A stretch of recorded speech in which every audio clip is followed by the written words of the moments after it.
Hello students, here is the question. If cot inverse alpha is cot inverse 2 plus cot inverse 8 plus cot inverse 18 plus cot inverse 32 so on up to 100 terms, then alpha is. So we need to find this summation in order to find what the value of alpha is. So if you look over here, this summation can be simplified to this thing over here, that is summation of n equal to 1 to 100 cot inverse of 2n square, correct? Because if we put n equal to 1, we have 2 into 1 square, that is 2. 2 into 2 square for n equal to 2, which is 4 into 2, which is 8, correct?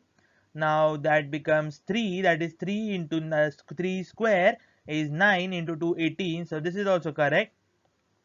So that is how we get it. And we know that cot inverse of 2n square is tan inverse of 2 by 4n square. That is cot tan inverse of 1 by 2n square. And if you multiply and divide by 2, you get 2 by 4n square. And you can write 2 by 4n square as 2n plus 1 minus 2n minus 1 divided by 1 plus 2n plus 1 into 2n minus 1. Because over here this 2 can be replaced by 1 plus 1 with a negative sign in the middle, and this 4n square, if you cross multiply this, you get 4n square minus 1 as a plus b into a minus b is a square minus b square, and we have 1 plus 4n square minus 1. So 1 minus 1 becomes 0, and the rest, that is 4n square, is remaining. And if you look over here, tan inverse of 2n, this thing, let's say 2n plus 1 is x and 2n minus 1 is y. So if you look closely, we have the format tan inverse of x minus y upon 1 plus x into y, correct? So that becomes tan inverse of x minus tan inverse of y.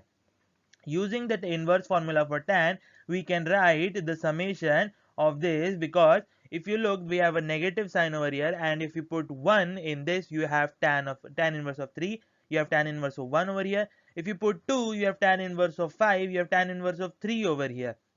So if you look, the odd terms get cancelled until if you have the last term, that is tan inverse of 201, and the first odd term, that is tan inverse of 1, remains over here, and that becomes tan inverse of a minus tan inverse of b. Using this formula, you will get tan inverse of a minus b, which is 200 upon 1 plus tan inverse of a plus a into b.